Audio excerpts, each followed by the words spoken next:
Okay, folks, welcome to this Year 7 White Rose Maths video looking at direct number, i.e.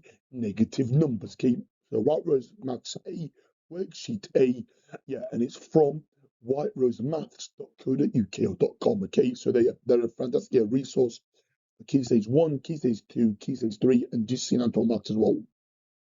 Question number 1, use less than or greater than to compare -8 and 2. Well, 2 is greater than -8. Okay, so 2 is bigger than -8. So the crocodile's mouth eats the bigger number. Okay, next one, -27, yeah, -43. -27, yeah, is going to be larger than this. Okay, because that's closer to 0. So the crocodile, yeah, eats the bigger number. 0 -15 is, yeah, so that's going to be this way. 0 is larger than -15. Okay, because, yeah, it's more positive or more neutral, you could say. Whereas this, yeah, think of it as like a cold temperature. Okay, on like a wintry day. Obviously, I hope temperatures obviously never actually hit this amount actually, but like let's imagine we were in like this Arctic, so like a really cold country or city in the world. Okay, some temperatures can obviously reach that minus whatever it is. Yeah, obviously in the UK in general, things I think have reached like maybe like -8, -9, maybe -10. I think at the most. Not anything below actually -10. Yeah, is my honest answer to that. Okay, question number 2. The table shows the temperature in Warsaw at different times during the day. What is the difference in temperature between 10 a.m. and 10 p.m.? So from -3 degrees to 2 degrees, the difference here is 5 degrees. Okay, so I'm doing this number. So 2 subtract -3. So 2 minus -3, that goes to 2 plus 3, which is 5. Okay, about this next one, the temperature drops 6 degrees Celsius, okay, or centigrade between 10 p.m., okay, and 6 a.m. the next day. What's temperature at 6 a.m. the next day? So drops 6 degrees between 10 a.m. and 6 a.m. We have 2 minus 6, 2 subtract 6, and we get -4.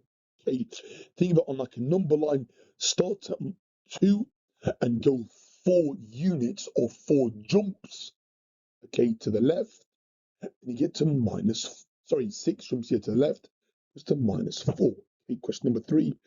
Calculate -5 minus 8. So start at -5 here and go 8 to the left. That will get you to -13.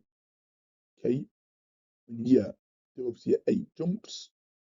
Okay, next one, 3 minus -2.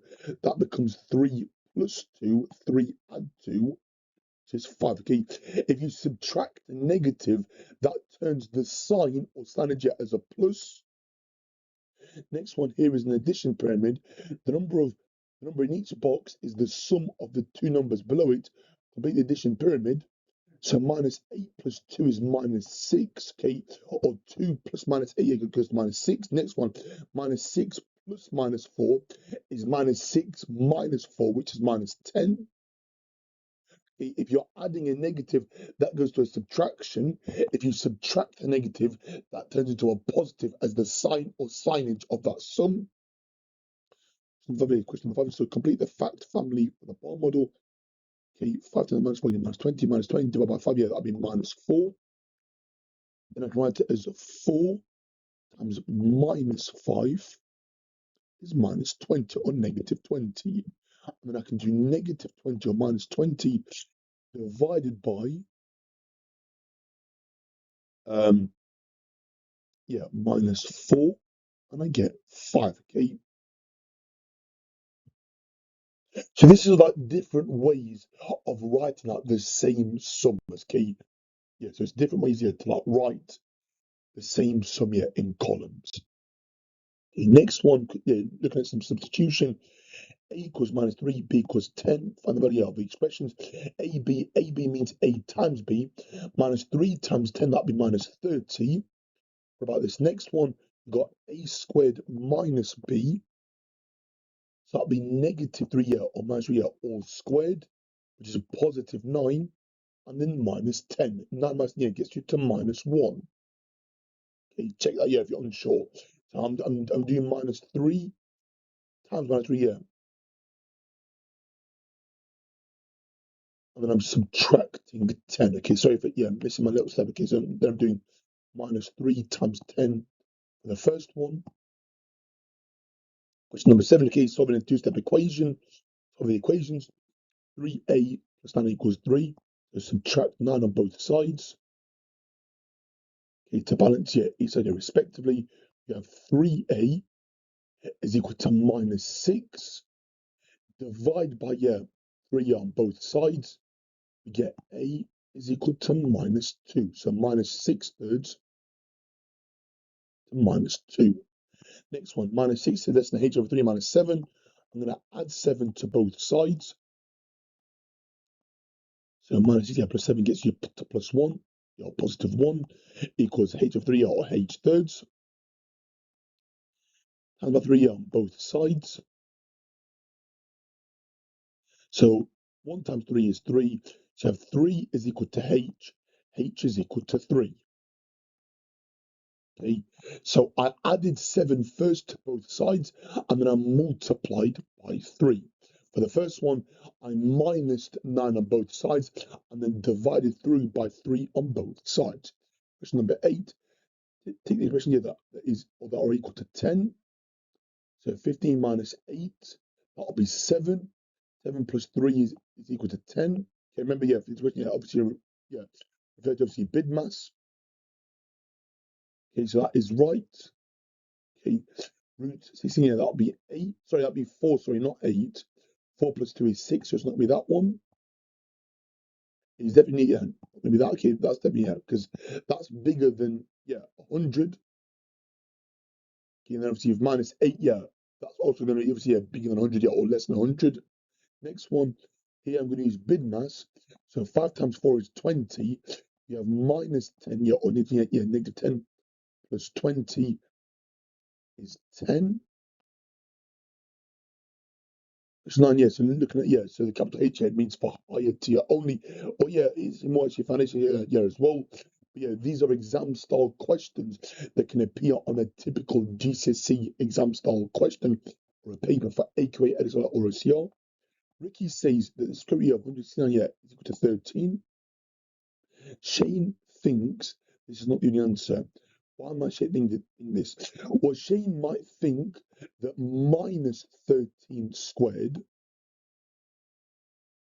okay, is minus 13 times minus 13. When a negative times a negative makes a positive as the sign, that also gives you 169. Okay, so check it if you're unsure. But just be careful, guys, yeah, in this context, yeah, is that when we take the square root in general, we're taking the positive root of that number here. So technically, Ricky is actually right. Okay, but what we're saying here is that if you square a negative, you also get a positive. Okay, so it's minus 13 all squared. It's not minus 13 squared, it's minus 13 all squared. Okay, question 10, evaluate minus 3 cubed. Well, that's minus 3 times minus 3 times minus 3. So that'll give you minus 27. Okay, minus 3 times minus 3, yeah, that'll be positive 9. 9 yeah, times minus 3, that'll be minus 27. So that'll be minus 27, okay, or negative 27. Okay, and that, guys, yeah, concludes today's video looking at negative numbers or directed number or numbers for year 7 maths. But again, it's appropriate for all of year 7, year 8, year 9, year 10, year 11, and also even year 6 potentially, or end of year 6, yeah, I'd say. Okay, but yeah, this is predominantly aimed at, yeah, secondary school students here in the UK, yeah, or children here, or kids in the UK, or any adult learners here that is really learning maths. Thanks for watching here. Take care. All the best. Like, subscribe, share, and please repost here and share my video here as wide as possible with anyone here that might find these videos beneficial. And tell your friends, your families, your neighbors, your pets, you name it. Tell them, okay, follow me. I'll see you soon. Okay, bye for now. Take care. All the best.